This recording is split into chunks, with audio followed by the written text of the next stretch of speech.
আসসালামু আলাইকুম। প্রিয় এইচএসসি সকল শিক্ষার্থীবৃন্দ, আশাবাদী সবাই ভালো আছেন। প্রিয় শিক্ষার্থীবৃন্দ, আজ আমি আপনাদের সাথে আলোচনা করব এইচএসসির আইসিটি চতুর্থ অধ্যায়ে ওয়েব ডিজাইন পরিচিতি এবং এইচটিএমএল এই অধ্যায় নিয়ে আমি বিস্তারিত আলোচনা করব। শিক্ষার্থীবৃন্দ, এই চতুর্থ অধ্যায়ের নাম হচ্ছে ওয়েব ডিজাইন পরিচিতি এবং এইচটিএমএল। এই অধ্যায়ের দুইটা পার্ট, একটা হচ্ছে ওয়েব ডিজাইন পরিচিতি আর একটা হচ্ছে এইচটিএমএল। শিক্ষার্থীবৃন্দ, আমরা ওয়েব ডিজাইন পরিচিতিটা খুব ভালো মতো আজকে জানার চেষ্টা করব। শিক্ষার্থীবৃন্দ, এই অধ্যায়ের জানতে হলে আগে আমাকে জানতে হবে ওয়েব পেজ কি।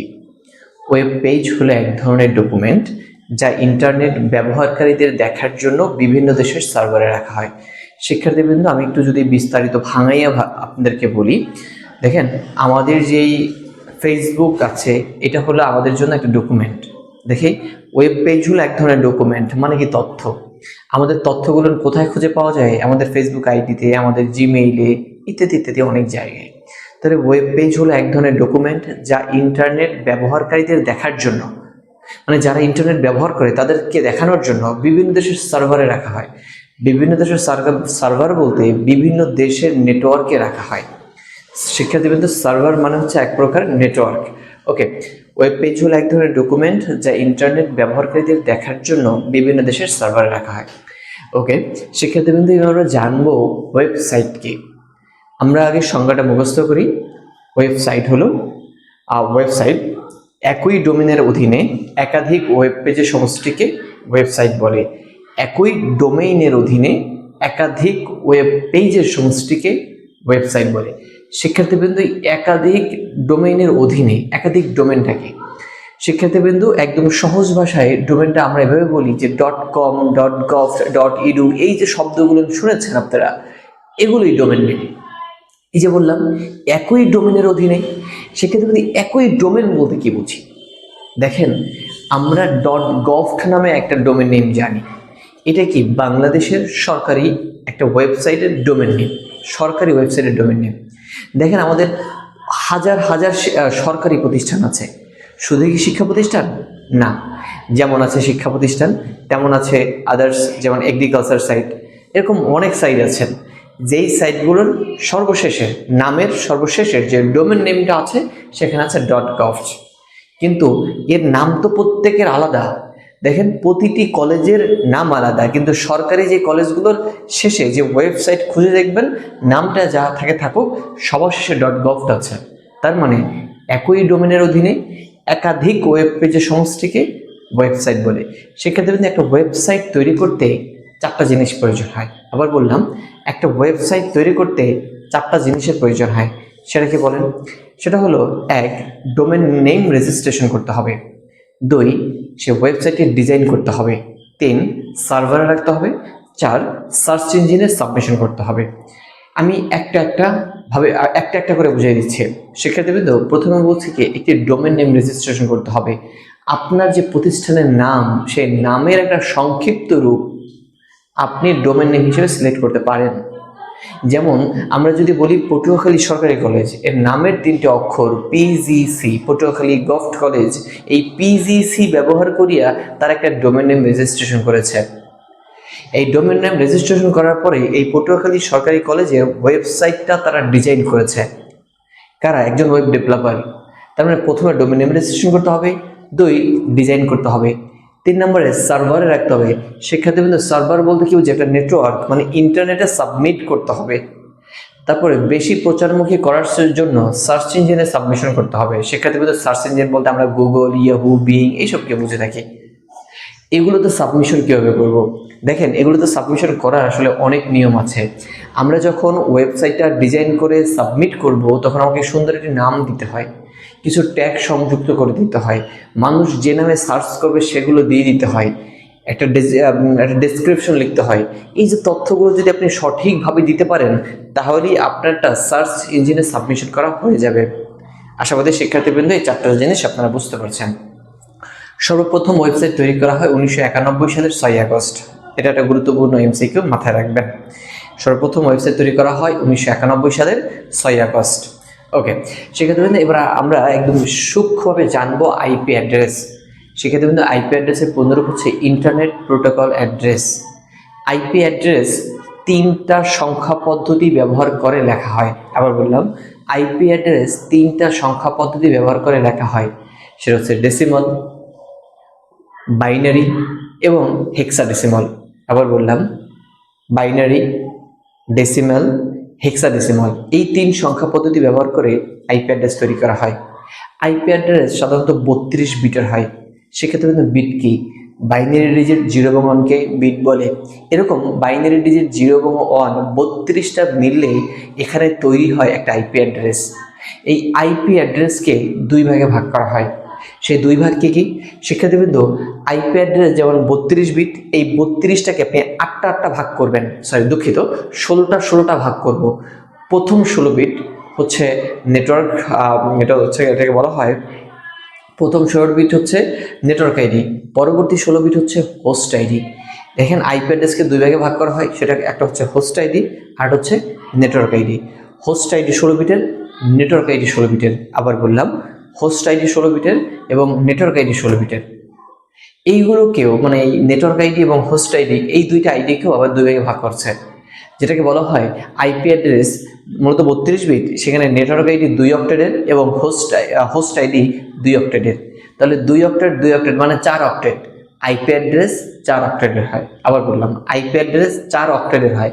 4 অক্টেট বলতে কি বুঝি? পার অক্টেট মানে একটা অক্টেটে 8 বিট, 2 অক্টেটে 16 বিট, 4 অক্টেটে 32 বিট। তাহলে আইপি অ্যাড্রেস কত অক্টেটের হয়? আইপি অ্যাড্রেস 4 অক্টেটের হয়। যদি বলা হয় কত বিটের হয়, সেক্ষেত্রে আমরা বলবো 32 বিটের হয়। আশাবাদী বুঝতে পারছেন। সেক্ষেত্রে কিন্তু আইপি অ্যাড্রেস কাকে বলে? ইন্টারনেটের সাথে সংযুক্ত প্রতিটি ডিভাইসের একটা ঠিকানা থাকে, সেই ঠিকানাকে আইপি অ্যাড্রেস বলে। অনেকেই আইপি অ্যাড্রেস চেনেন না। সেক্ষেত্রে কিন্তু আপনারা ভালো করে বুঝতে পারেন। দেখেন, আপনার ফোন, ল্যাপটপ যদি হারিয়ে যায়, আমরা পুলিশের সহায়তায় এই ফোন অথবা আমাদের ল্যাপটপ খুঁজে পাই। কিভাবে পাই? আমার ফোন অথবা ওই ল্যাপটপের আইপি অ্যাড্রেসের সহায়তা নিয়ে ওই লোকেশন ট্র্যাক করে আমরা আমাদের এই ফোন অথবা ল্যাপটপকে খুঁজে পাই। তাহলে ইন্টারনেটের সাথে সংযুক্ত প্রতিটি ডিভাইসের একটি ঠিকানা থাকে, সেই ঠিকানাকে আইপি অ্যাড্রেস বলে। শিক্ষার্থীবৃন্দ, আমরা আইপি অ্যাড্রেসকে খুব সুন্দরভাবে বুঝিয়ে বলার চেষ্টা করেছি। শিক্ষার্থীবৃন্দ, এবার আমরা যাব আইপি অ্যাড্রেস হলো, এবার হচ্ছে ডোমেন নেম। আইপি অ্যাড্রেস এবং ডোমেন নেম একই জিনিস, একটু ভিন্নতা রয়েছে, একটু ফলো করি। শিক্ষার্থীবৃন্দ, ডোমেন নেম কাকে বলে? আইপি অ্যাড্রেসকে সহজে ব্যবহারযোগ্য করার জন্য ইংরেজি অক্ষরের যে নাম ব্যবহার করা হয় তাকে ডোমেন নেম বলে। যেমন দেখেন, আমরা যদি বলি rafkhata.com, এইটা একটা ডোমেন নেম। ঠিক, এটার আইপি অ্যাড্রেস এরকমের একটা ইংরেজি মান আছে, যেমন 712.413.716.221, এরকমই একটা মান আছে, যেটা নাম্বার দ্বারা লিখিত হয়। এই যে নাম্বার দ্বারা যে এটা লেখা হয়, এটা হচ্ছে আইপি অ্যাড্রেস। এই আইপি অ্যাড্রেসকে সহজে ব্যবহারযোগ্য করার জন্য ইংরেজি অক্ষরের নাম ব্যবহার করা হয়। যেমন বললাম rafkhata.com, এই যে rafkhata.com, এটা একটা ডোমেন নেম। শিক্ষার্থীবৃন্দ, এই ডোমেন নেম সার্চ দিলে যে জায়গায় যায়, ঠিক আইপি অ্যাড্রেস সার্চ দিলে ওই একই স্থানে যায়। মানে জিনিস একই, একটা ঠিকানা একটা নাম্বার দ্বারা ব্যবহার করা হয়, একটা অক্ষর দ্বারা ব্যবহার করা হয়। একটা মানুষ বান্ধব, যেমন ডোমেন নেমটা মানুষ বান্ধব, আইপি অ্যাড্রেস কম্পিউটার বান্ধব। ডোমেন নেম মানুষ সরাসরি বুঝতে পারে, আইপি অ্যাড্রেস মানে আইপি অ্যাড্রেস মানুষ না, দুঃখিত, এখানে যন্ত্র বা কম্পিউটার অথবা মোবাইল ফোন। এই যে আইপি অ্যাড্রেসটা কম্পিউটার যন্ত্র সরাসরি বুঝতে পারে, কিন্তু ডোমেন নেম যে আমাদের যন্ত্র, ল্যাপটপ অথবা কম্পিউটার সরাসরি বোঝে না, রূপান্তর করে বুঝতে হয়। আশাবাদী বুঝতে পারছেন। এটা হচ্ছে এই যে আইপি অ্যাড্রেসটা কম্পিউটার বান্ধব, ডোমেন নেম মানুষ বান্ধব। আইপি অ্যাড্রেস মনে রাখা কঠিন, ডোমেন নেম মনে রাখা সহজ। এই যে পার্থক্য, আপনার বইতে একটি গুরুত্বপূর্ণ প্রশ্ন, আইপি অ্যাড্রেস এবং ডোমেন নেমের পার্থক্য খুবই গুরুত্ব সহকারে মনে রাখবেন। শিক্ষার্থীবৃন্দ, এইটা একটা গুরুত্বপূর্ণ পার্ট। সেটা হচ্ছে আমরা আইপি অ্যাড্রেস বলেছি এবং ডোমেন নেম বলেছি। আপনারা খুব সুন্দরভাবে আপনাদের বই দেখে নোট করে পড়বেন এবং আমার তথ্যগুলো আপনি নোট করে রাখবেন। ওকে, সেক্ষেত্রে কিন্তু এবার আমরা আসবো ওয়েবসাইট। এটি খুবই খুবই গুরুত্বপূর্ণ পড়ে এবং গ এবং ঘতে আসে, ক খ এর জন্য না। সেক্ষেত্রে কিন্তু ওয়েবসাইট দুই প্রকার, স্ট্যাটিক ওয়েবসাইট, ডাইনামিক ওয়েবসাইট। সেক্ষেত্রে কিন্তু স্ট্যাটিক ওয়েবসাইট এবং ডাইনামিক ওয়েবসাইট কি? আমরা তো ওয়েবসাইট ব্যবহার করি, আমরা তো ওয়েবসাইট তৈরি করতেছি না, কিন্তু এই যে আমরা যে সকল ওয়েবসাইট ব্যবহার করি এই ওয়েবসাইটগুলো দুই প্রকার, সেটা স্ট্যাটিক এবং ডাইনামিক। প্রথমে সংজ্ঞা দিয়ে শুরু করি। স্ট্যাটিক ওয়েবসাইট, যে সকল ওয়েবসাইট পূর্বে থেকে তৈরিকৃত কিছু তথ্য প্রদর্শন করে তাকে স্ট্যাটিক ওয়েবসাইট বলে। যে সকল ওয়েবসাইট রান টাইমে তথ্য আপডেট করা হয় তাকে ডাইনামিক ওয়েবসাইট বলে। সেক্ষেত্রে কিন্তু একটা ওয়েবসাইট তৈরি করতে আসলে স্ট্যাটিক এবং ডাইনামিক দুইটা তথ্যই লাগে, মানে দুইটা ওয়েবসাইটই লাগে। যেমন আমরা পেপার পত্রিকা পড়ি, আমরা যে অনলাইন পেপার পত্রিকা পড়ি, দেখেন শিক্ষার্থী বন্ধু, এই যে অনলাইন পেপার পত্রিকা পড়ি এটা আসলে কোন ওয়েবসাইট? সেক্ষেত্রে সেটা আমার কাছে স্ট্যাটিক, কিন্তু যে এটাকে মানে পরিচালনা করছে এটা তার কাছে ডাইনামিক। দেখেন শিক্ষার্থী বন্ধু, এই ওয়েবসাইটগুলোতে একটা তথ্য মানে প্রদর্শন করার পরে সেগুলো এডিট করা যায় না। ধরেন একটা তথ্য আমার বিরুদ্ধে তারা পত্রিকায় প্রকাশ করেছে, আমি সেটা অনলাইনে দেখতে পাইছি। এখন শিক্ষার্থী বন্ধু, আমি যদি চাইতাম আমার এই তথ্যটা পরিবর্তন করতে, কারণ সেটা আমার বিপক্ষে, আমি পরিবর্তন করতেই পারি, আমি যদি এটা পরিবর্তন করতে পারতাম তাহলে তো এই তথ্যের কোনো ভিত্তি থাকতো না। তারা যে আমার বিরুদ্ধে যে নিউজটা দিয়েছে এটা কোনো ভিত্তি থাকতো না, যেটা আমিও যদি পরিবর্তন করতে পারতাম। আমার পরিবর্তন করার ক্ষমতাটা নাই, এই কারণে এটা স্ট্যাটিক ওয়েবসাইট আমার ক্ষেত্রে। আর যেটা আমরা পরিবর্তন করতে পারতেছি এটা ডাইনামিক ওয়েবসাইট। শিক্ষার্থীবৃন্দ, আমাদের যে ফেসবুক, আমরা চাইলেই একটা পোস্ট করতে পারি, চাইলেই এখন আমার অবস্থান আমি আপনাদের মাঝে শেয়ার করতে পারি। এইটা ডাইনামিক ওয়েবসাইটে সম্ভব, স্ট্যাটিকই সম্ভব না। আবার বললাম, স্ট্যাটিক ওয়েবসাইট, যে সকল ওয়েবসাইট পূর্বে থেকে তৈরিকৃত কিছু তথ্য প্রদর্শন করে তাকে স্ট্যাটিক ওয়েবসাইট বলে। যে সকল ওয়েবসাইট রান টাইমে তথ্য আপডেট করা যায়, পরিবর্তিত তথ্য প্রদর্শন করে তাকে ডাইনামিক ওয়েবসাইট বলে। সেক্ষেত্রে কিন্তু স্ট্যাটিক ওয়েবসাইট তৈরি করতে খরচ কম, ডাইনামিক ওয়েবসাইট তৈরি করতে খরচ বেশি। স্ট্যাটিক ওয়েবসাইট নিয়ন্ত্রণ করার জন্য দক্ষ ডেভেলপারের প্রয়োজন হয় না, ডাইনামিক ওয়েবসাইট নিয়ন্ত্রণ করার জন্য দক্ষ ডেভেলপারের প্রয়োজন হয়। স্ট্যাটিক ওয়েবসাইট ইন্টারনেটে কানেক্টিভিটি প্রয়োজন হয় না, ডাইনামিক ওয়েবসাইটের অবশ্যই ইন্টারনেট কানেক্টিভিটি প্রয়োজন হয়। আমি পার্থক্যটা বুঝিয়ে বললাম, আপনারা আপনাদের বই দেখে অবশ্যই নোট করে নেবেন। সেক্ষেত্রে কিন্তু নোট করে পড়ার একটা অভ্যাস তৈরি করুন, আপনাদের জন্য খুবই খুবই ভালো হবে। আচ্ছা, এই হলো ওয়েবসাইট দুই প্রকার, স্ট্যাটিক এবং ডাইনামিক। কিন্তু শিক্ষার্থীবৃন্দ, ওয়েবসাইটের আরও 4টা জিনিস আছে, যেটা ওকে বলি ওয়েবসাইট স্ট্রাকচার। ওয়েবসাইট স্ট্রাকচার 4 প্রকার: হায়ারার্কিক্যাল বা ট্রি, নেটওয়ার্ক বা ওয়েব লিঙ্ক, লিনিয়ার বা সিকোয়েন্স, হাইব্রিড বা কম্বিনেশন। খুবই খুবই গুরুত্বপূর্ণ একটি টপিকস। আমি আপনাকে প্রশ্ন ফাঁস করে দিলাম, আপনি লিখে রাখেন ওয়েবসাইট এবং এই ওয়েবসাইটের কাঠামো, এখান থেকে প্রশ্ন আপনাদের আসেই। সেক্ষেত্রে আমি আবার বললাম, কাঠামো 4 প্রকার: 1 হায়ারার্কিক্যাল বা ট্রি, 2 নেটওয়ার্ক বা ওয়েব লিঙ্ক, 3 লিনিয়ার বা সিকোয়েন্স, 4 হাইব্রিড বা কম্বিনেশন। হায়ারার্কিক্যাল বা ট্রি, যে সকল ওয়েবসাইট যে ওয়েবসাইটের পেজগুলো শাখা প্রশাখায় সাজানো থাকে তাকে হায়ারার্কিক্যাল বা ট্রি কাঠামো বলে। শিক্ষার্থীবৃন্দ, এরকমের থাকবে, যদি দেখেন এবার এরকমের একটা পেজ, এটার সাথে এরকম 2টা পেজ আছে, আবার এই পেজটার সাথে আমি আবারও 2টা পেজ দিলাম, এই পেজটার সাথে আমি আবারও 2টা পেজ দিলাম। এগুলো হচ্ছে হায়ারার্কিক্যাল বা ট্রি। আপনার বইতে আরও কিছু চিত্র আছে, ওই চিত্রগুলোর মনে রাখবেন, কারণ এই চিত্র দিয়েই পরীক্ষায় প্রশ্ন আসে। আপনি আপনার বোর্ড বই একটু অ্যানালাইসিস করতে চান, কিছু চিত্র দেখবেন শিক্ষার্থীবৃন্দ, এরকমই একটু ভিন্ন হতে পারে, সেটা এরকমের হতে পারে, একটা কম্পিউটার, এই চিত্রটা হতে পারে এরকমের। একটু লক্ষ্য করুন, আপনি আপনার বোর্ড বই খুঁজে দেখুন, এই প্রশ্নগুলো রয়েছে। আপনাকে বলতে হবে ওই চিত্রটি কোন ওয়েবসাইটের, এটা ব্যাখ্যা করতে হবে। প্রশ্নটা খুবই খুবই গুরুত্বপূর্ণ। শিক্ষার্থীদের আমি বললাম প্রশ্ন ফাঁস করে দিলাম, এটা আপনি যেই বোর্ডেরই প্রশ্ন, আপনি যেই বোর্ডের আন্ডারে পরীক্ষা দেন না কেন, আপনি এই প্রশ্নগুলো একটু নোট করে রাখুন, একটু নোট করে রাখুন। ওকে শিক্ষার্থীবৃন্দ, আমরা বললাম হায়ারার্কিক্যাল কাঠামো। যদি আমি ব্যাখ্যা বলি, যে ওয়েবসাইটের পেজগুলো শাখা প্রশাখায় সাজানো থাকে তাকে হায়ারার্কিক্যাল বা ট্রি কাঠামো বলে। এর ব্যাখ্যাগুলো হচ্ছে, এটি হোম পেজ নির্ভর ওয়েব কাঠামো। হোম পেজে মেনু, সাবমেনু, অন্যান্য পেজে লিঙ্ক থাকে। সেক্ষেত্রে এটি বড় ধরনের ওয়েবসাইট তৈরিতে এই কাঠামো বেশ জনপ্রিয়, কার্যকর। এটি সরলতম স্ট্রাকচার। আরও কিছু ব্যাখ্যা আছে, আপনারা আপনার বই থেকে পড়ে নেবেন, সব তো আসলে মনে থাকে না। ওকে, এরপর হচ্ছে নেটওয়ার্ক বা ওয়েব লিঙ্ক। যে সকল ওয়েবসাইটের পেজগুলো একটি অপরটির সাথে সংযুক্ত থাকে তাকে নেটওয়ার্ক কাঠামো বলে। আবার বললাম, যে ওয়েবসাইটের পেজগুলো একটি অপরটির সাথে মানে প্রত্যেকটির সাথে সংযুক্ত থাকে তাকে নেটওয়ার্ক কাঠামো বলে। এই নেটওয়ার্ক কাঠামো এর যে বৈশিষ্ট্যসমূহ, এটি মূল পেজের সাথে অন্যান্য পেজ প্রতিটির সাথে সংযোগ থাকে। এটিও বড় ধরনের ওয়েবসাইট তৈরিতে ব্যবহার করা হয়। এটি নন লিনিয়ার ও তুলনামূলক জটিল স্ট্রাকচার।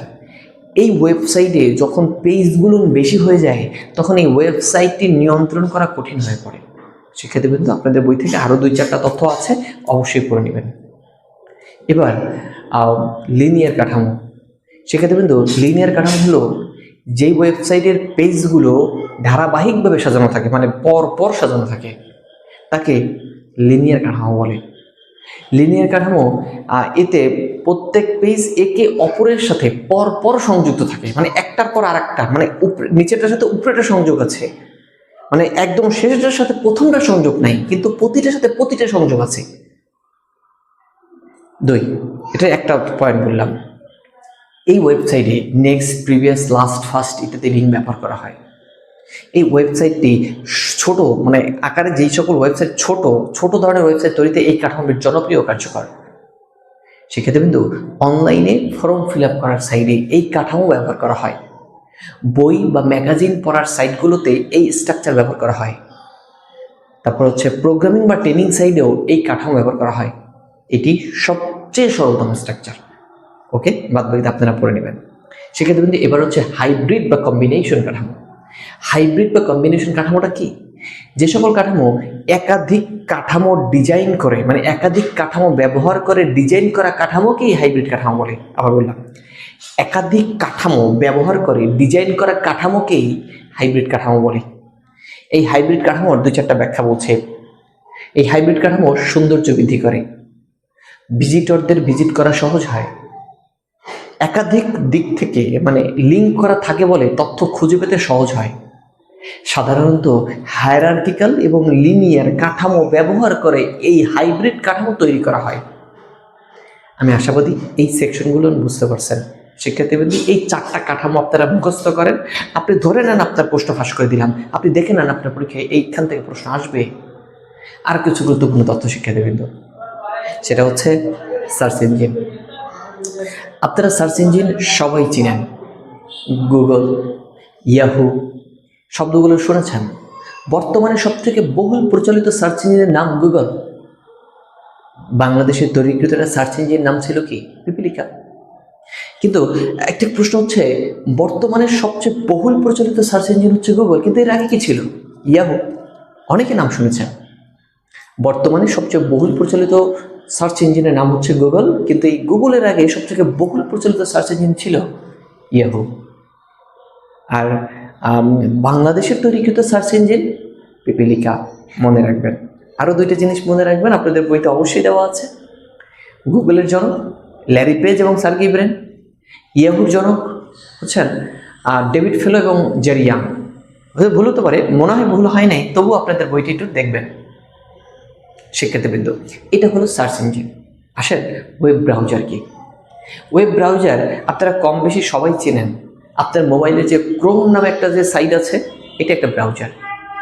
আপনার কম্পিউটার, ল্যাপটপে মজিলা ফায়ারফক্স নামে যে সাইটটা আছে, এটা একটা ব্রাউজার। তাহলে ব্রাউজারটা কি? ওয়ার্ল্ড ওয়াইড ওয়েব রিসোর্স থেকে তথ্য খুঁজে বের করা, অ্যাক্সেস করা ও উপস্থাপন করার একটি অ্যাপ্লিকেশন সফটওয়্যার। আবার বললাম, ওয়ার্ল্ড ওয়াইড ওয়েব রিসোর্স থেকে তথ্য খুঁজে বের করা, অ্যাক্সেস করা ও উপস্থাপন করার একটি অ্যাপ্লিকেশন সফটওয়্যার। সেক্ষেত্রে কিন্তু ওয়েব ব্রাউজারে তাহলে একটা নাম পাইলাম, কি? Application software.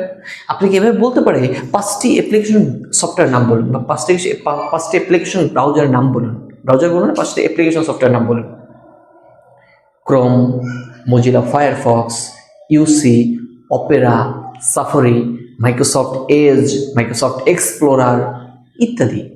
আপনি আরও 2-4টা জানেন, অবশ্যই আপনারা জানেন। ওকে, সেক্ষেত্রে কিন্তু এই যে আমি আলোচনা করলাম, সেক্ষেত্রে কিন্তু এই পার্টটাকে বলি ওয়েব ডিজাইন পরিচিতি।